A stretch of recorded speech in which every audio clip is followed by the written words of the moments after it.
कल से एसआईआर शुरू होने वाला है। এই प्रदेश ভিডিওতে वेस्ट बंगाल কিভাবে इन 12 এসআইআর এর राज्यों ফর্ম में कुल নির্ভুলভাবে পূরণ করা হয় সে সম্পর্কে দেওয়া হয়েছে। তবুও বলে রাখি, আপনারা এসআইআর এর ফর্ম ফিল আপের জন্য আপনার স্থানীয় বিএলও স্যারের সাথে অবশ্যই যোগাযোগ করবেন। এআর ফর্মে কখনোই ভুল তথ্য কিংবা কাটাকাটি করবেন না। নিশ্চিত হওয়ার পর আপনি ফর্ম পূরণ করবেন। এর জন্য আপনি বিএলও কিংবা বিএলএ 2কে সাহায্য হিসেবে পেতে পারেন বা ওনাদেরকে জিজ্ঞাসা করে অবশ্যই তারপর ফিল আপ করবেন। কারণ ভুল হয়ে গেলে একটার পরিবর্তে অন্য কোনো ফর্ম পরিবর্তন হিসাবে ব্যবহার করা যাবে না। এখানে স্ক্যানার দেওয়া আছে, স্ক্যানারে স্ক্যান করে বিএলওরা প্রত্যেককে 2টো করে ফর্ম প্রদান করছে। তাই খুবই নির্ভুল এবং অর্থাৎ সঠিকভাবে ফর্ম ফিল আপ করবেন। এসআইআরে ফর্ম ফিল আপ এটা হচ্ছে প্রথম কলাম, যার সম্পর্কে মানে যার ছবি দেওয়া থাকবে এটা তার সম্পর্কে ফর্ম ফিল আপ হচ্ছে। ঠিক আছে, আপনি ধরুন আপনি নিজে, তাহলে এটা 2025 সাল হিসাবে ফর্ম ফিল আপ হবে। এপাশে দেওয়া আছে এইখানের সমস্ত তথ্য এ পাশে লিখবেন, কোনো মতে এ পাশে লিখবেন না। ঠিক আছে, তাহলে এটা 2025 সালের ডেটা অনুপাতে লেখা হবে। যার ছবি দেওয়া আছে তার সম্পর্কে লেখা হবে। জন্ম তারিখ আপনারা বার্থ সার্টিফিকেট কিংবা কোনো বোর্ডের সার্টিফিকেট কিংবা আধার কার্ডে দেওয়া আছে, সেই কোনো ডকুমেন্টস হিসাবে এখানে তারিখটা বসাবেন, যেটা সঠিক জন্ম তারিখ। তারিখ, মাস, বছর দেওয়া আছে, পরপর বসাবেন। আধার নাম্বার, এখানে আধার নাম্বার বসাবেন। মোবাইল নাম্বার, পাশে মোবাইল নাম্বার বসাবেন। দেখবেন যতগুলো সংখ্যা আছে সংখ্যাগুলো সবসময় ইংরেজিতে লেখার চেষ্টা করবেন, বাংলাতে নয়। বাংলাতে বাকি তথ্য দেবেন, কিন্তু সংখ্যা যদি থাকে, যেমন হচ্ছে ভোটার কার্ড কিংবা এপিক নাম্বার, মোবাইল নাম্বার, আধার নাম্বার, এগুলো সবসময় ইংরেজিতে লেখার চেষ্টা করবেন। তাহলে জন্ম তারিখ দিলেন, আধার কার্ডের নাম্বার দিলেন, ফোন নাম্বার লিখলেন, চালু ফোন নাম্বার, পিতা বা অভিভাবকের নাম, অভিভাবক সাধারণত পিতাই হয়, পিতার নামই দেবেন এখানে। ঠিক আছে, পিতার নামই দেবেন। এখানে পিতার এপিক নাম্বার অর্থাৎ ভোটার কার্ডের নাম্বার, মায়ের নাম, এখানে দেওয়া আছে মায়ের এপিক নাম্বার মানে মায়ের ভোটার কার্ডের নাম্বার। আর স্বামী বা স্ত্রী যদি থাকে, মানে আপনি যদি বিবাহিত হয়ে থাকেন তাহলে স্ত্রী কিংবা স্বামীর নাম দেবেন। মানে আপনি যদি স্ত্রী হয়ে মেয়ে হয়ে থাকেন বিবাহিত হলে, তাহলে আপনার স্বামীর নাম দিতে হবে। আর যদি আপনি ছেলে হয়ে থাকেন, যদি বিবাহিত হয়ে থাকেন ছেলে, তাহলে আপনার স্ত্রীর নাম হবে, তার নাম বসাবেন। এখানে তাই বলেছে যদি থাকে, কোনো বাধ্যবাধকতা নেই, যদি থেকে থাকে তাহলে বসাবেন।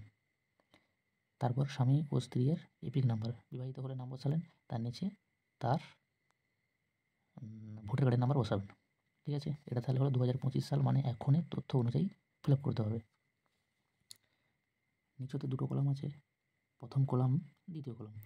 এবারে এখানে মনে রাখবেন, যদি 2002 ভোটার লিস্টে আপনার নাম থেকে থাকে তাহলে এখানে ফিল আপ করবেন। যদি 2002 ভোটার লিস্টে নাম থেকে থাকে, অর্থাৎ আপনি যদি 2002 ভোট দিয়ে থাকেন তাহলে অবশ্যই আপনার ভোটার লিস্টে নাম থাকবে, তখন এখানে ফিল আপ করবেন। আর যদি না থেকে থাকে তাহলে এই ঘরটাতে ফিল আপ করতে হবে। ঠিক আছে, 2002 যদি আপনার নাম না থেকে থাকে ভোটার লিস্টে, তখন এখানে ফিল আপ করতে হবে। তাহলে এখানে যদি 2002 ভোটার লিস্টে নাম থাকে, তখন নির্বাচকের নাম আপনারই হবে, এপিক নাম্বার আপনার দিতে হবে, আত্মীয়ের নাম মানে আপনার বাবার নামই দেবেন, বাবা কিংবা যদি মা থাকে তার বাবার নাম কিংবা মায়ের নাম। সম্পর্ক, তাহলে পিতা হলে পিতা হবে, মা হলে মাতা হবে, সম্পর্ক লিখবেন। জেলার নাম দেবেন, রাজ্যের নাম অবশ্যই পশ্চিমবঙ্গই হবে এখানে, কিংবা অন্য হতে পারে, যেহেতু এটা বাংলাতে তাই এখানে এটা তাই বলেছি, আপনার রাজ্যের নাম দেবেন। বিধানসভা ক্ষেত্রের নাম, এটা ধরুন ডেবরা কিংবা তমলুক কিংবা চন্দ্রকোনা, দিনহাটা এইভাবে হতে পারে। আপনি বিধানসভা ক্ষেত্রের নাম না জানলে বিএলও কিংবা আপনার পাড়াতে যিনি রাজনৈতিক দলের কার্যকর্তা বা সদস্য আছে, সে যে কোনোই দলের হোক না কেন, তাকে জিজ্ঞাসা করে নেবেন, তিনি এইগুলো সম্পর্কে জানে। ঠিক আছে, কোনো রাজনৈতিক দলের যারা দায়িত্বে আছে আর কি, বিএলএ যাদেরকে বলা হয়, কিংবা বিএলও যিনি আছেন তিনি অবশ্যই জানবেন। কিংবা আপনার ভোটার তালিকা বার করলে সেখানে ওগুলো দেওয়া আছে, তাই এগুলো জেনে বসাবেন, কখনোই ভুল বসাতে যাবেন না। অরিজিনাল ফর্মে কখনোই যেন না ভুল লেখা হয়। বিধানসভা ক্ষেত্রের নাম দিলেন, বিধানসভা ক্ষেত্রের নম্বর, অংশ নম্বর, অর্থাৎ এটা প্লট নম্বর, অংশ নম্বর অর্থাৎ বুথের নাম্বার হবে। অংশ নম্বর অর্থাৎ বুথ নম্বর।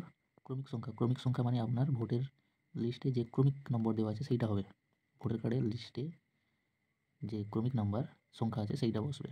2002 সালে যদি আপনার নাম না থেকে থাকে তখন এখানে ফিল আপ করতে হবে। ঠিক আছে, নাম এখানে তাহলে 2 যেহেতু আপনার নাম নেই, এখানে আপনার গার্জেনের নাম হবে। ধরুন আপনার বাবা কিংবা মা কিংবা দাদু বা ঠাকুমা, ঠিক আছে? সেই হিসাবে পূরণ করা হবে। তার বাবা থেকে থাকলে বাবার নাম দেবেন, নাহলে মায়ের নাম দেবেন। না থেকে থাকলে যিনি থাকবে আপনার আত্মীয় হিসাবে, পরিচয় হিসাবে তার নাম দেবেন। তার এপিক নাম্বার দেবেন, অর্থাৎ ভোটার কার্ডের আইডি নাম্বার। আত্মীয়ের নাম বলতে ইনার যে গার্জেন তার নাম দিতে হবে, অর্থাৎ এখানে বাবার নাম দিলে এখানে তাহলে বাবার বাবা অর্থাৎ দাদুর নাম হবে। সম্পর্ক এনার সঙ্গে কী সম্পর্ক লিখলেন। এখানে জেলার নাম লিখলেন, রাজ্যের নাম লিখলেন, বিধানসভা ক্ষেত্রের নাম লিখলেন, বিধানসভা ক্ষেত্রের নম্বর, অংশ নম্বর অর্থাৎ বুথ নাম্বার, ক্রমিক সংখ্যা অর্থাৎ ভোটার লিস্টে আপনার যে ক্রমিক নম্বর আছে সেটা লিখতে হবে। এই দুটো কলমই পূরণ করতে হবে 2002 সালের তথ্য অনুসারে। প্রথম কলাম হয়েছে 2025 সাল, অর্থাৎ এই বছর এখন যে তথ্য আছে যার নামে ফর্ম তার তথ্য, এবং বাকি যে দুটো কলাম এটা সম্পূর্ণ 2002 সালের তথ্য অনুসারে পূরণ করতে হবে, ঠিক আছে? তারপর এখানে বলেছে যার ফর্ম সে সই করবে। সই করতে না জানলে বাম হাতের ছাপ দিতে বলেছে, তারিখ সহ। এবারে ধরুন কেউ এখানে এই মুহূর্তে বাড়িতে নেই, কোথাও বাইরে কাজে গিয়েছেন, সেক্ষেত্রে তার গার্জেন সই করতে পারে। তিনি যদি বাড়িতে না থাকেন সেই হিসাবে। সেক্ষেত্রে ভেরিফিকেশনের জন্য আপনাকে ডাকা হতে পারে। সম্পূর্ণ তথ্য ভেরিফিকেশন হওয়ার কথা, কিন্তু যদিও না ভেরিফিকেশন হয়, যেনার নামে ফর্ম তার গার্জেন যদি সই করে থাকে সেক্ষেত্রে বেশিরভাগই চান্স আছে ভেরিফিকেশনে ডাকার। সেক্ষেত্রে আপনাকে বিডিও কিংবা এসডিও কিংবা অন্য কোনো আধিকারিক, সরকারি দপ্তরের আধিকারিক যেনারা দায়িত্বে আছেন তারা ভেরিফিকেশনের জন্য ডাকতে পারে।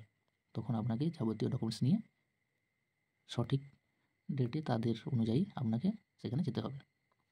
তাহলে এখানে বললাম যার নামে ফর্ম সে সই করবে, আর তিনি না থাকলে অবর্তমানে তার গার্জেন সই করতে পারে। এখানে বিএলও স্বাক্ষর করবে।